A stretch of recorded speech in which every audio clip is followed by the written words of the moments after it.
ISIL entrenching itself in troubled Libya, Mali and Burkina Faso. And security, climate change dominate the UN General Assembly President's visit to Nigeria. Hello and welcome to Africa Live on CGTN with me, Beatrice Marshall in Nairobi. We'll bring you the details on those stories in just a moment, but first, Ramanyang with the day's business headlines. Rama. Thank you very much, Beatrice. Here's what's coming up in the course of the hour. Russia is blaming the US for Iran's decision to scale back its commitment to the 2015 nuclear deal. And we'll explore why Kenya's manufacturing sector is taking a hit with some pretty low levels of production. Details on those stories and plenty more coming your way in the course of the hour. For now, though, let's start with the latest in current affairs with Beatrice. Rama, thank you. And let's start in South Africa, where millions of South Africans went to the polls today to cast their ballot. Thousands of polling stations across the country opened early on Wednesday, marking the start of the country's sixth democratic elections. CGTN's Jelisa Njamela has more.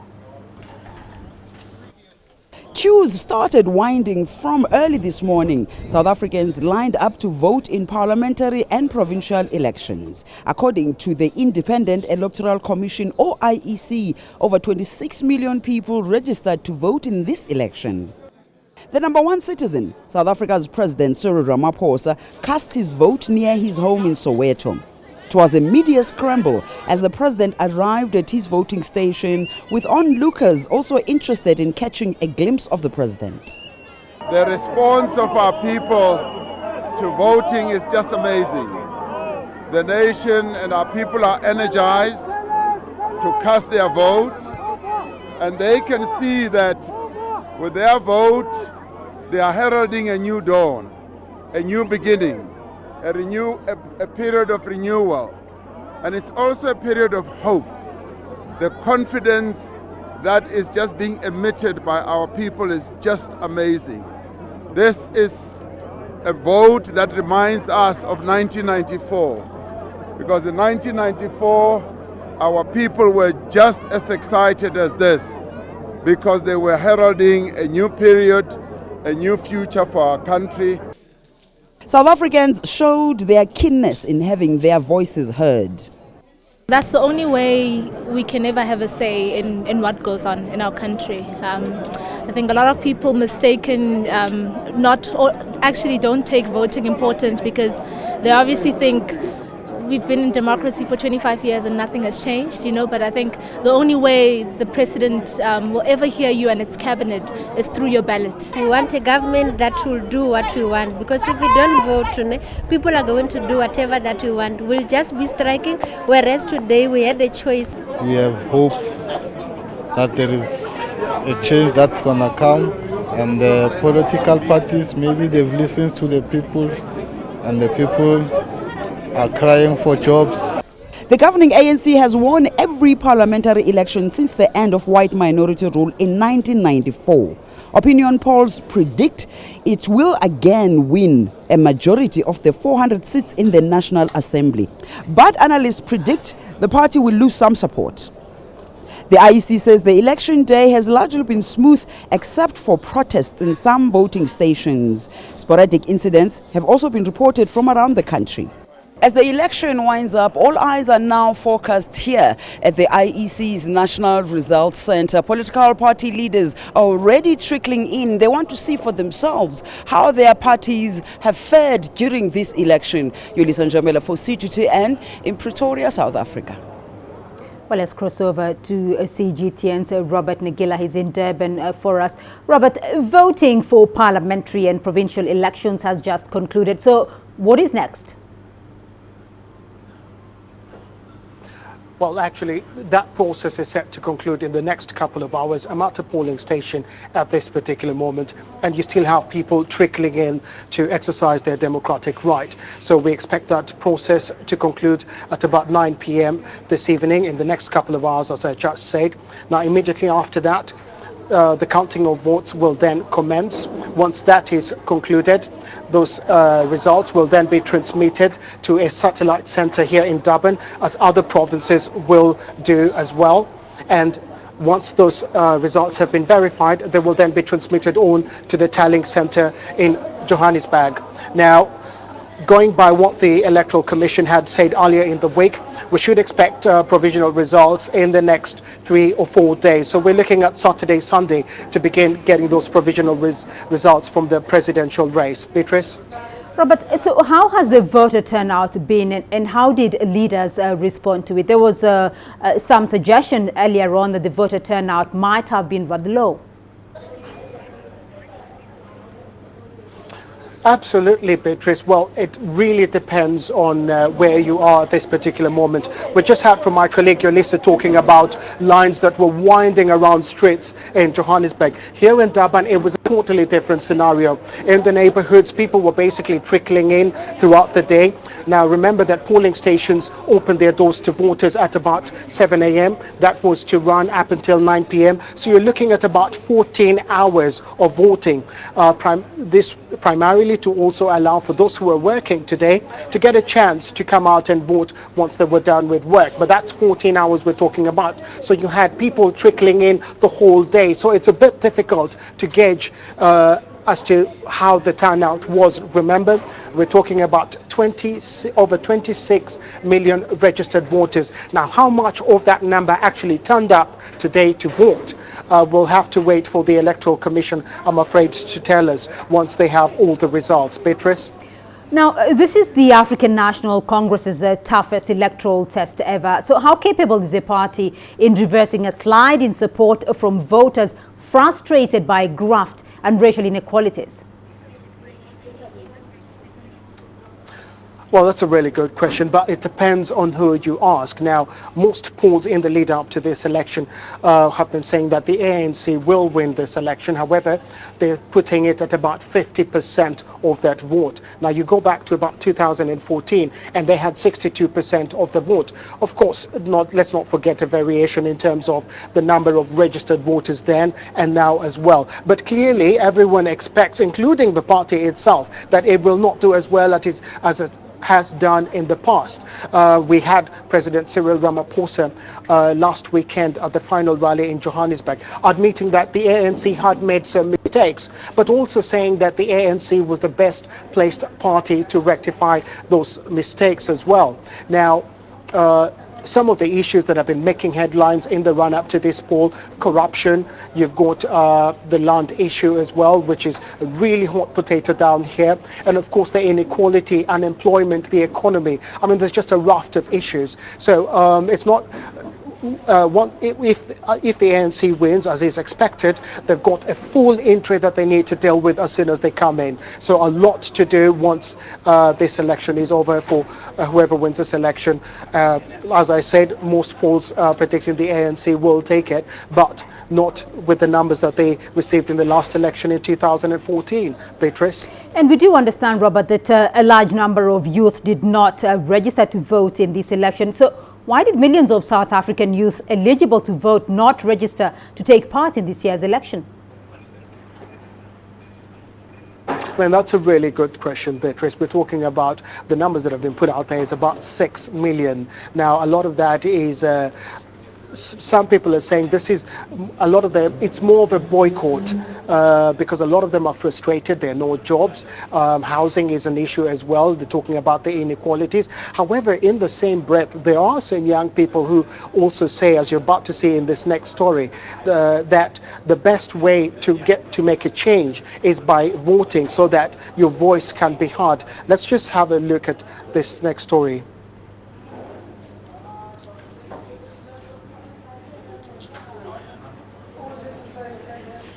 This will be Mumta Taksir's second time to participate in an election.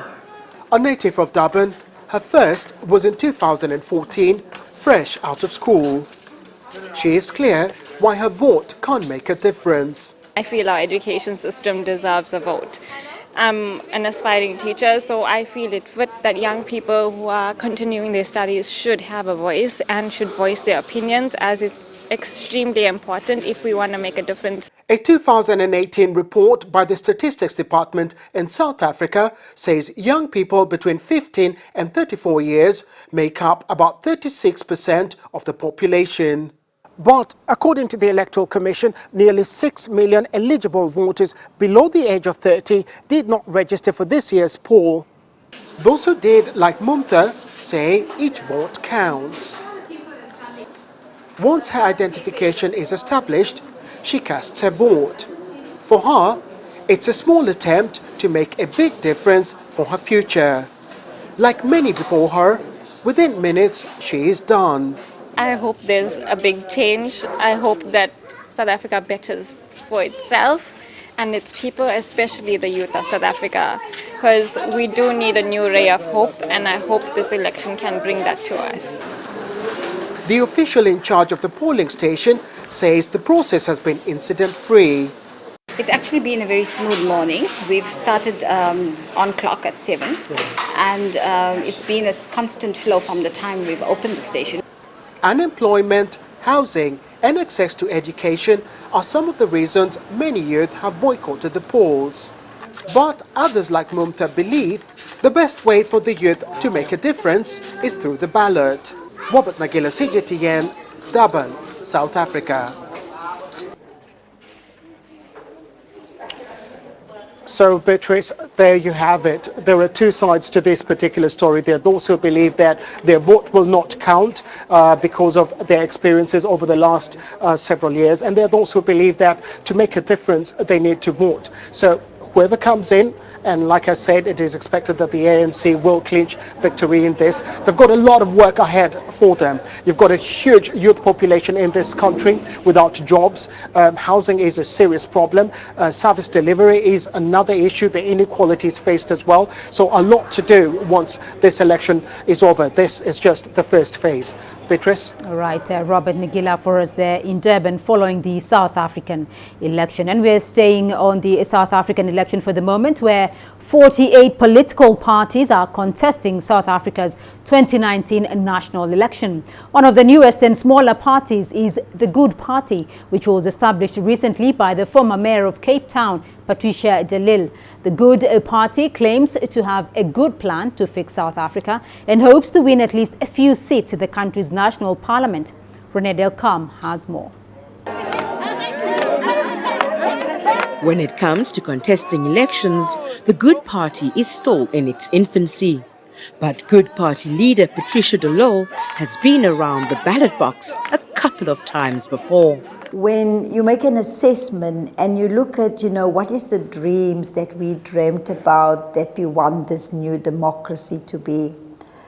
And 25 years later, the reality of where we are and the dream is just too far apart. So the idea of good is to mobilize good people in our society to build a good country and to build a good future for us.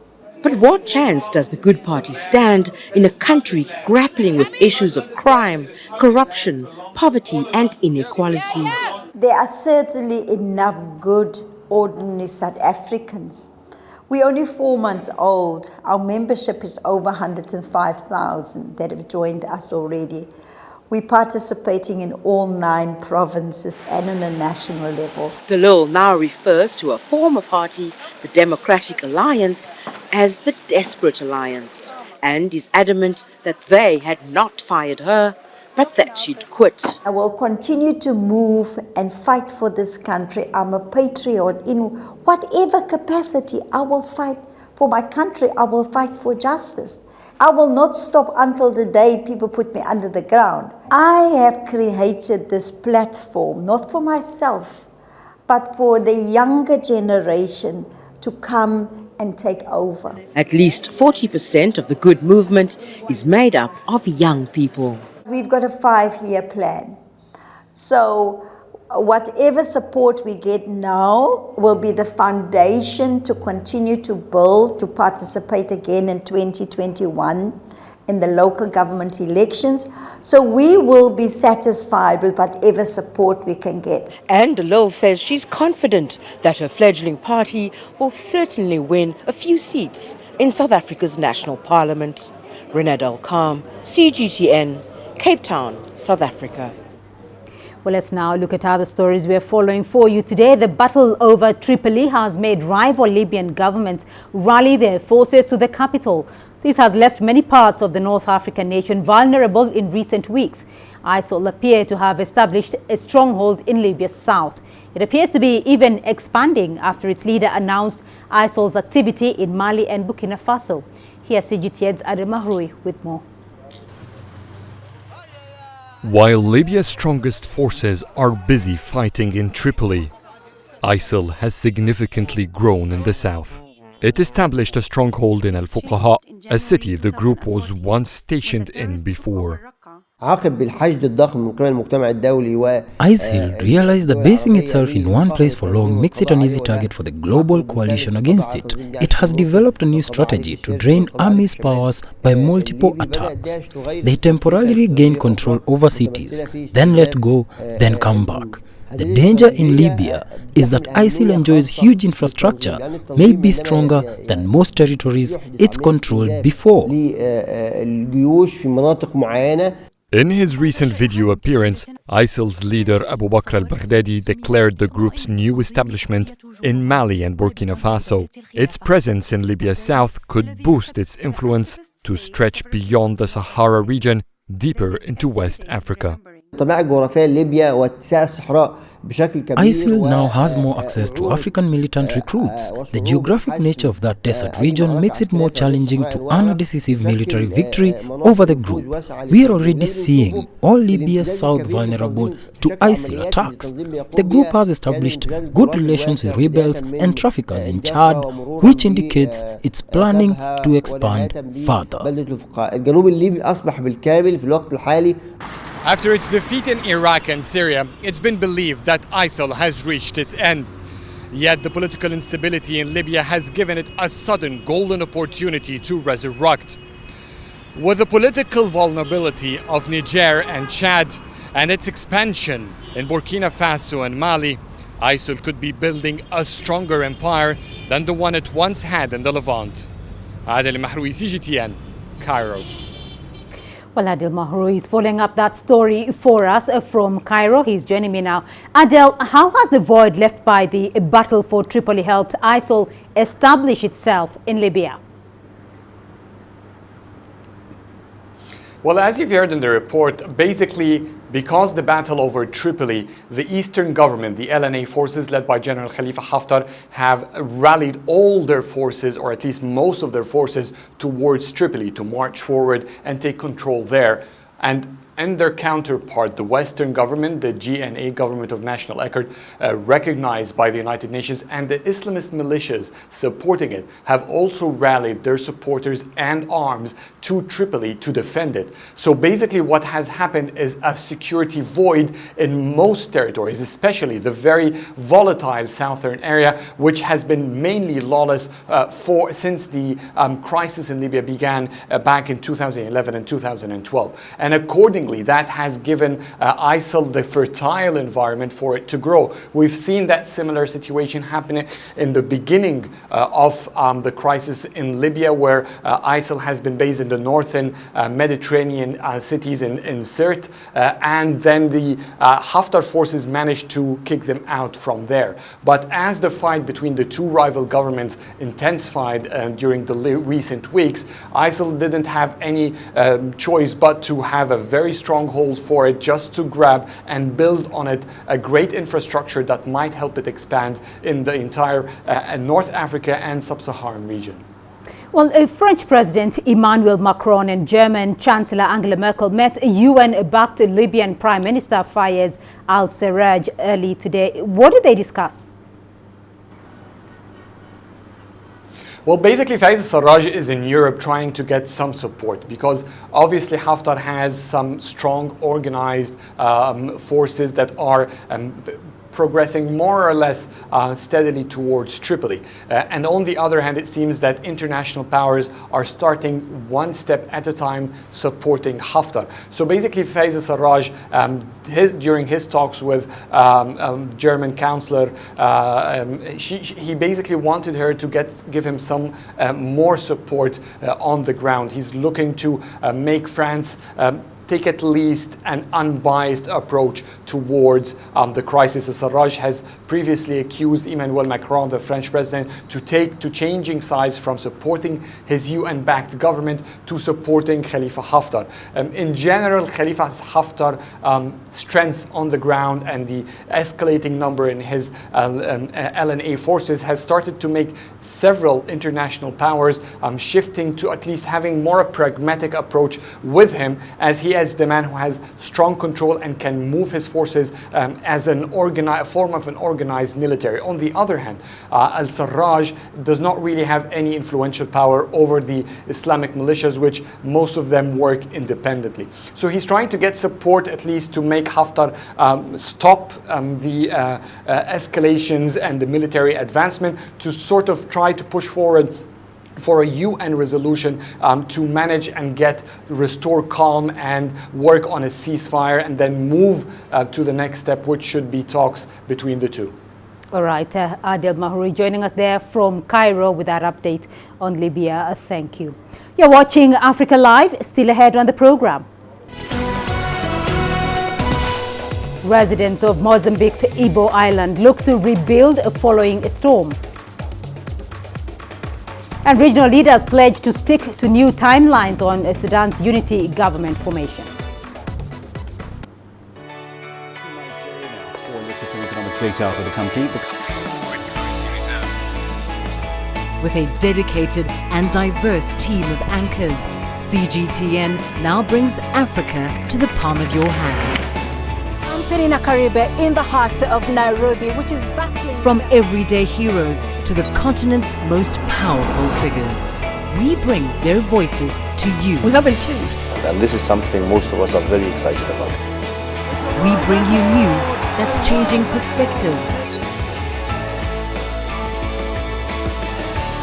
I'm reporting from Nairobi City Center. News that brings Africa to the world.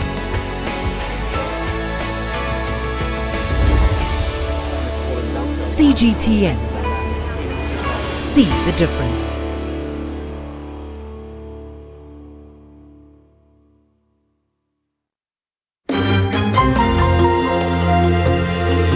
Africa Live. Find your voice.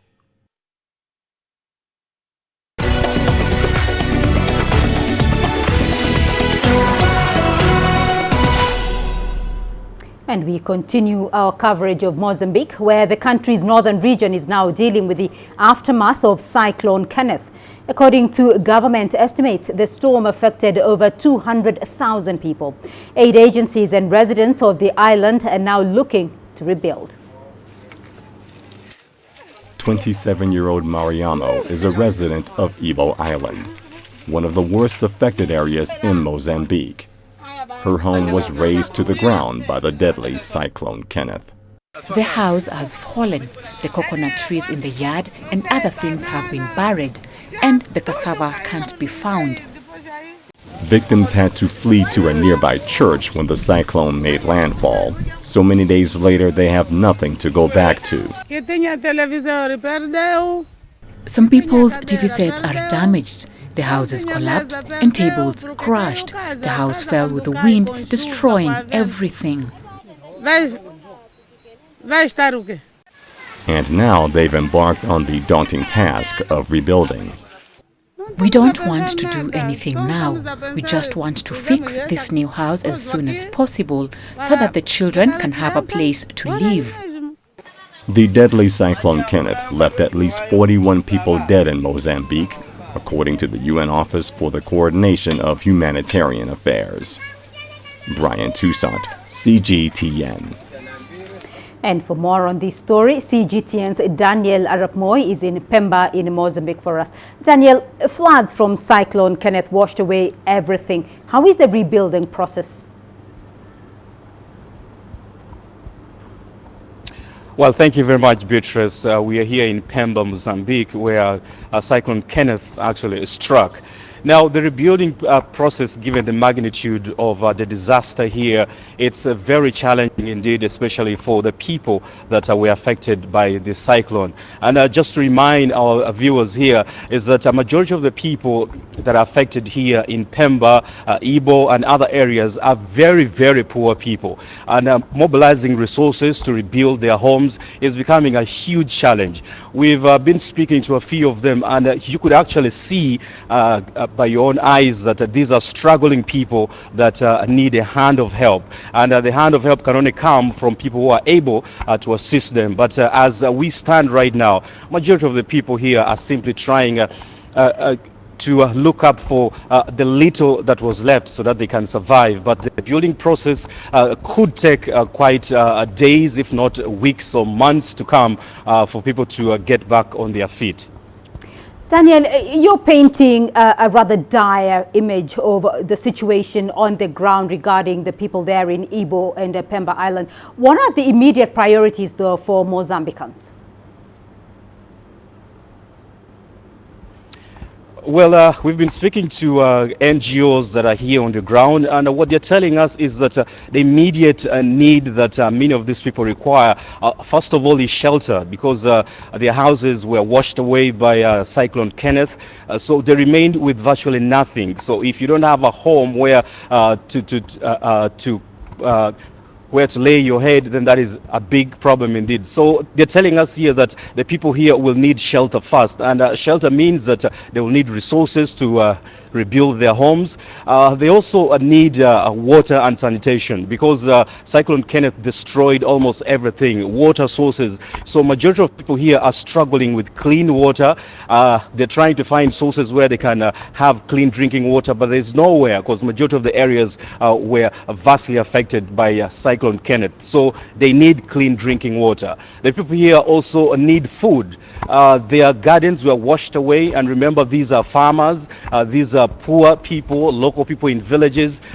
They earn their living through farming, and some of them through fishing. So if their gardens are washed away, there's indeed struggle here to survive. So they need food assistance, and the food assistance is not coming as fast as they expect.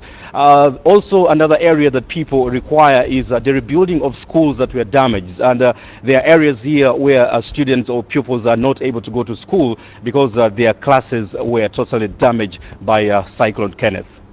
Well, Daniel, of course there is the concern of outbreaks of diseases now. So how is the government and international community dealing with an increase in cholera cases?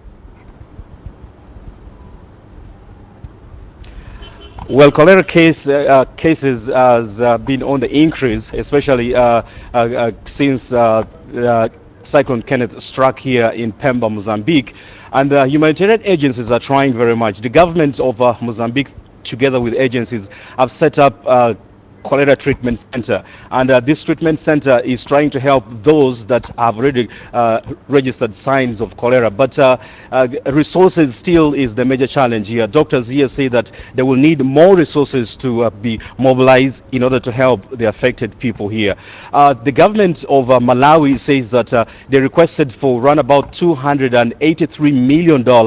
Now that is a combination of both Idai and Kenneth here in Pemba, Mozambique, but unfortunately they've only been able to receive 30% of the required resources that is supposed to cater for not only cholera but all the other areas of humanitarian assistance. So they are really indeed struggling. Even the cholera itself, unless they have enough resources to help these people get back on their feet, it may, or there's fear that it could really escalate. Daniel Arap Moy joining us there from Pemba in Mozambique with that update. Thank you. Let's now go to Zimbabwe, where healthcare providers are striving to combat cervical cancer despite limited funding and resources. As the fourth most common cancer in women, the country is aiming to screen 3 million women by 2020. China has recently donated medical screening equipment to a hospital in the capital, Harare. Let's take a look. Every year, about 2,270 women in Zimbabwe are diagnosed with cervical cancer. To support the country's efforts, a hospital in China has recently donated screening equipment. I salute the collaborative efforts by the two sister hospitals, Parenyatwa Group of Hospitals and Unan Provincial Maternal and Child Health Hospital, in alleviating the scourge of cervical cancer. I therefore hope that this event will serve as a stepping stone and signify a milestone towards the improvement of the mechanisms already in place to fight cervical cancer until a point where it is a rare occurrence. Over the years, more than 150 Chinese doctors have been dispatched to Zimbabwe. Medical equipment worth $14 million has been donated to local hospitals. China and Zimbabwe are facing the same task and share the same dream in providing accessible health services to its people. The prosperity of our country relies on the well-being of our mothers, our sisters, and daughters. Investment in cervical health will contribute to lifelong positive outcomes for China and Zimbabwe communities. To date, over 300,000 women have been screened for cervical cancer. Hopefully, the donated screening equipment will help thousands more. Laura Walubengo, CGTN. And we turn our focus now to South Sudan, where opposition and government leaders are now pledging to stick by the new timelines for the formation of a unity government. This follows the postponement of the exercise by another 6 months. Days after the extension of the period needed for the formation of a unity government in South Sudan, leaders are pledging to stick by the new dates. However, renegotiation of terms of the peace deal, which ended the 4-year conflict, is being ruled out. It is critical that no stakeholder uses the extension of the pre-transitional period as a reason for renegotiation of any aspects of the agreement. The importance of refraining from the use of the extension of the pre-transitional period as an excuse to renegotiate provisions of the RCs can hardly be overemphasized. The arrangement we recently arrived at through consensus is solely an extension of the lifespan of the pre-transition and not a reopening of the agreement. Therefore, the parties signatory to the RCs must remain committed to the implementation of the RCs as is. The need for the formation of the all-inclusive government is still being emphasized by bodies that helped in the signing of the deal. We have a 6-month reprieve. South Sudanese citizens breathed a sigh of relief on Friday. Let's ensure that we use this time productively and take advantage of the opportunities and move smoothly into the transitional period. In essence, the very extension of the pre-transitional period for 6 months, as proposed by the parties to the air access, allows the pending critical transitional security arrangements to be completed. It also allows IBC to decide on the number of boundaries of states and the restructuring and composition of the Council of States. Extension will further be instrumental in allowing parties to continue confidence building, encouraging more refugees and IDPs to return, and allowing more time for mobilization of much-needed resources. The extension gives parties enough time to iron out issues, which proved a major hurdle in the realization of a unity government per earlier agreement. Currently, conflict is going on in the equatorial state as government and rebels accuse each other of frustrating efforts of collapsing various armed groups into the national army. Bulkisanyabo, CGTN. And let's now turn our attention to matters business. Here's Ramanyang. Rama. Thank you very much, Beatrice. Here's what's coming up in business. Russia is blaming the US for Iran's decision to scale back its commitment to the 2015 nuclear agreement. And Kenya's manufacturing sector is taking quite the hit amid very low production levels. Business in Africa is at the crossroads where opportunity meets innovation, where profitable new markets collide with global trends. From the sound of an African bell on a stock market's floor to the shout of a trader in a bustling free market, it's colorful, vibrant, and exotic. CGTN stands at the gateway to Europe, Africa, and the Middle East. From Morocco to South Africa, we talk to the deal makers and actors who fuel its engines of growth. Only on CGTN.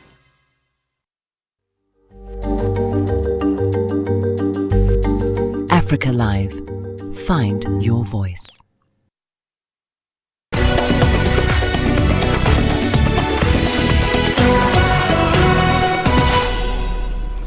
Welcome back. Russia's Foreign Minister Sergei Lavrov has called on the signatories to the JCPOA, that's the Joint Comprehensive Plan of Action, or the Iran nuclear deal, if you prefer, to abide by its terms. He made those comments in Moscow alongside his Iranian counterpart.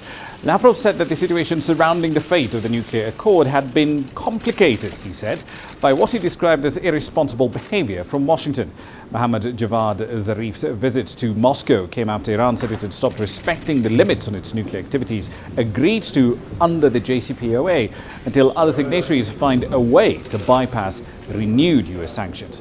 Washington unilaterally reimposed sanctions after it quit the agreement 1 year ago, dealing a severe blow to the Iranian economy.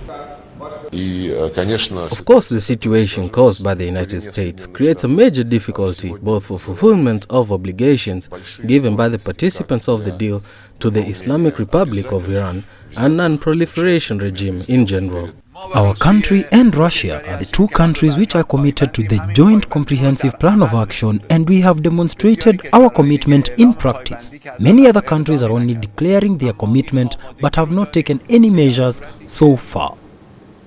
Now, granted, relations between the US and Iran haven't always been rosy, but they have worsened over the last year. Our next report explains how the Trump administration has used economic sanctions and diplomatic decisions to corner the Iranian government. I am announcing today that the United States will withdraw from the Iran nuclear deal. In May last year, U.S. President Donald Trump overturned one of the biggest foreign policy decisions by his predecessor, Barack Obama. The U.S. officially withdrew from the 2015 Iran nuclear deal. Trump blamed Iran for continuing its military expansion and waging a proxy war in the Middle East. Since then, the U.S. has followed a policy of putting maximum pressure on Iran. Soon after America's exit from the deal, Secretary of State Mike Pompeo unveiled a new Iran strategy, which many analysts saw as an attempt to create confrontation. We will track down Iranian operatives and their Hezbollah proxies operating around the world, and we will crush them. Iran will never again have carte blanche to dominate the Middle East. The policy laid out multiple preconditions for Iran. The demands included the release of American detainees, expanding the access given to nuclear inspectors, effectively ending its ballistic missile program, and pulling its forces out of Syria. As expected, Iran rejected it and blamed Trump for escalating tensions. In August last year, Trump announced the reimposition of sanctions against Iran, and then in November, U.S. slapped its biggest ever economic penalties, targeting the Iranian oil industry.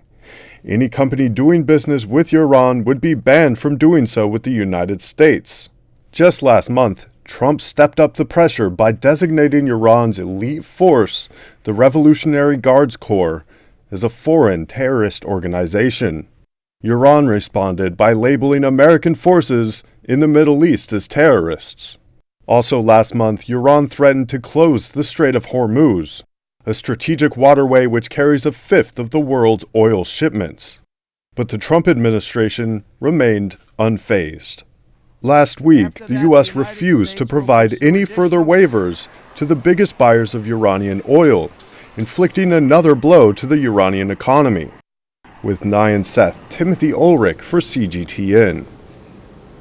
Right, then let's get back to the continent and move on to North Africa. The strike by fuel transport workers has paralysed Tunisia. Though a salary increase for 2018-2019 was actually inked by the government and the workers. The country's premier has now announced that the National Army will be in charge of fuel delivery until the end of this crisis. Here's CGTN's Adnan Chachi with the latest. Prime Minister Youssef al-Shahad requisitioned the National Army to ensure fuel distribution in filling stations as a strike by fuel transport workers continued despite an agreement reached last week with the Ministry of Industry. The transport sector represents 7% of the GDP. We're aware of the challenges and difficulties, but any problem must be resolved around the negotiating table. Dialogue is the only way out of the crisis. Authorities indicated that oil companies will continue to supply petrol stations with the National Army trucks to face the unannounced strike, which caused chaos across Tunisia. It is unacceptable to go on strike and paralyze the economy for social demands.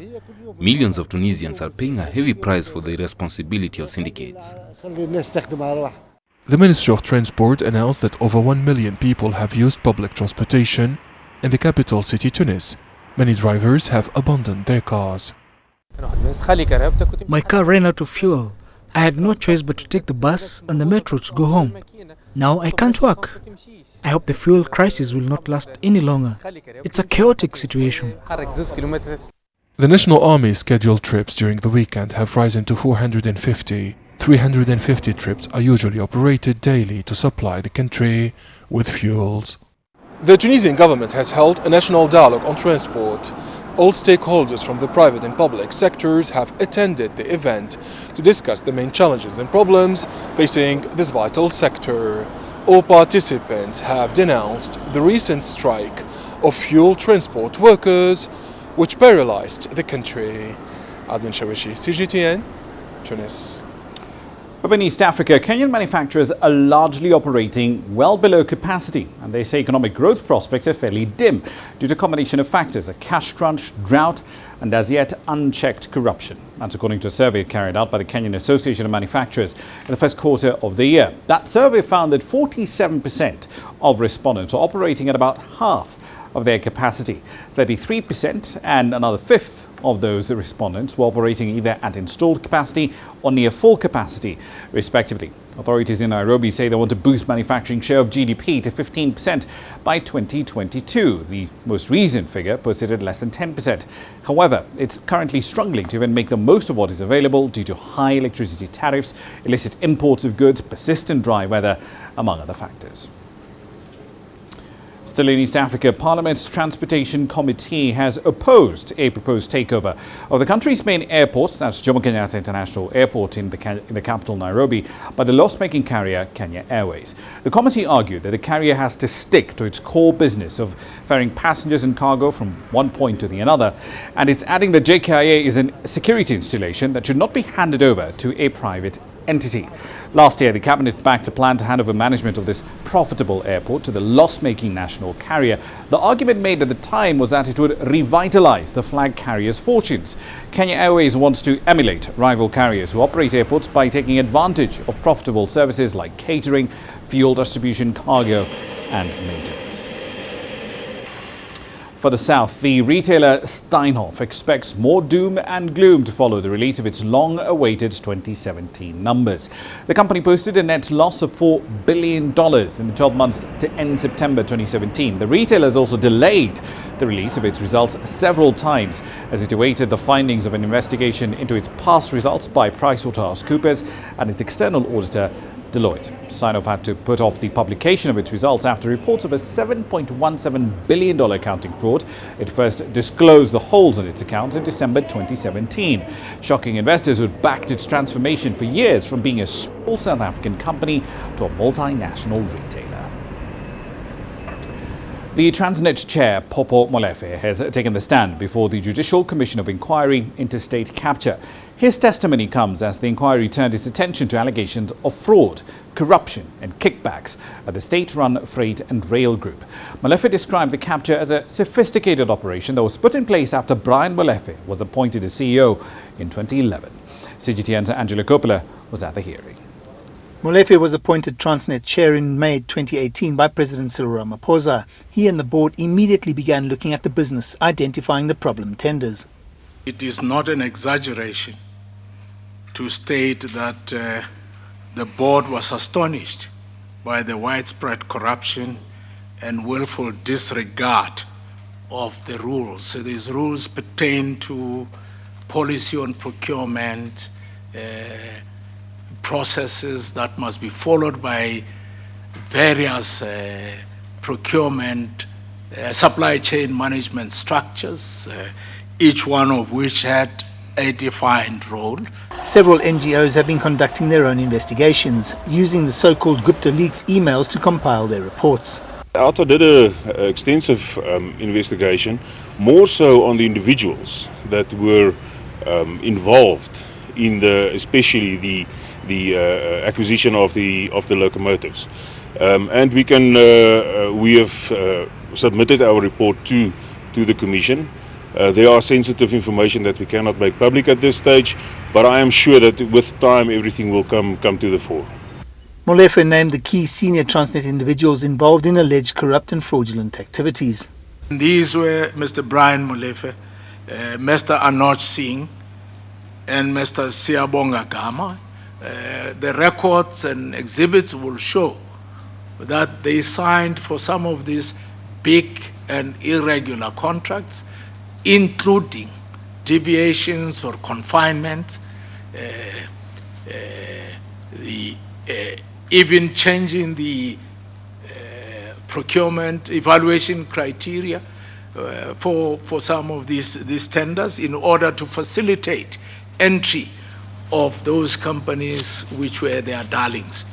The Commission rules provide people implicated in witness testimony with the right to review the testimony before it's heard, and several legal representatives were in the Commission for Molefe's testimony.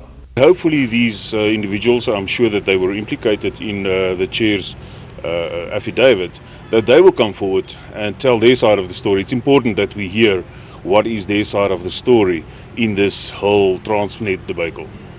The Transnet state capture project involved billions of dollars, and only now do we start to understand the full extent of that state capture. I'm Angelo Coppola for CGTN in Johannesburg, South Africa. All right, then I'll leave it there for the time being. Here's what's coming up at the top of the hour, though. We're looking at how markets have been putting out some interesting signals ahead of and after South Africa's general elections. The details on that and lots more coming your way at 1800 GMT, live from Johannesburg. For now, though, back to Beatrice for more. Rama, thank you. And we still have more news for you here in the program. Here's what's ahead. Uganda's voucher project helping to improve care for pregnant mothers. The greatest journeys,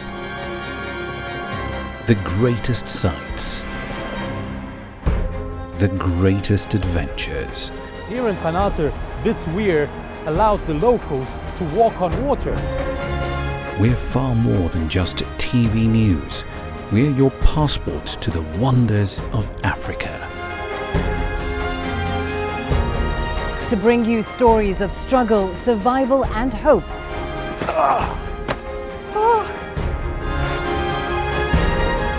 So let's explore.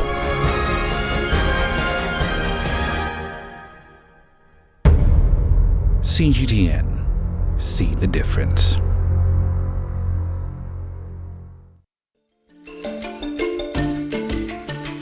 Africa Live. Find your voice.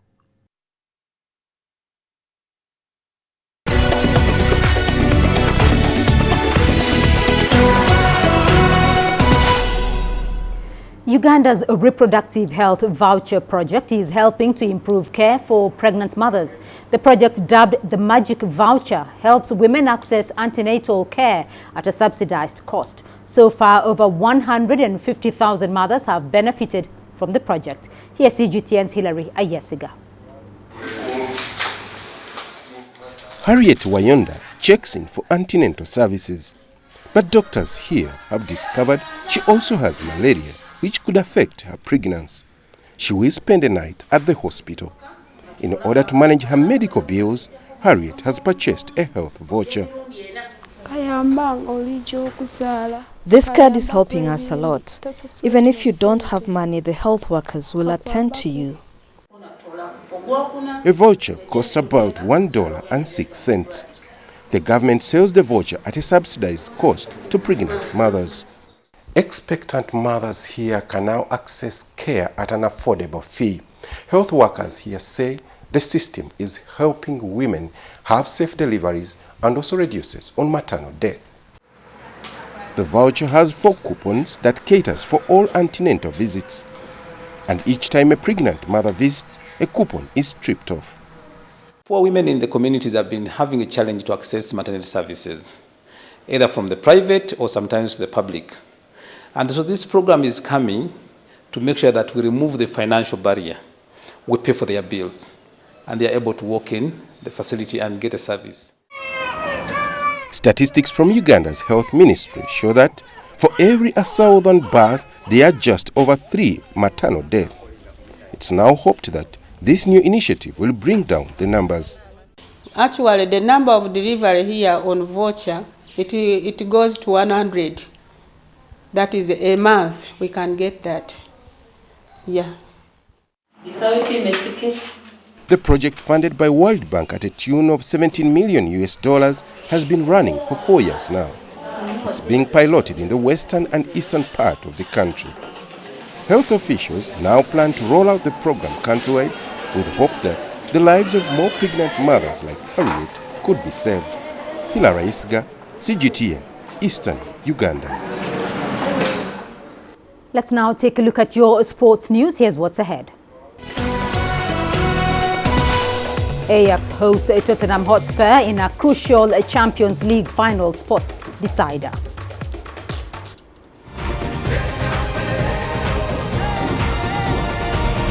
Africa Live. Find your voice.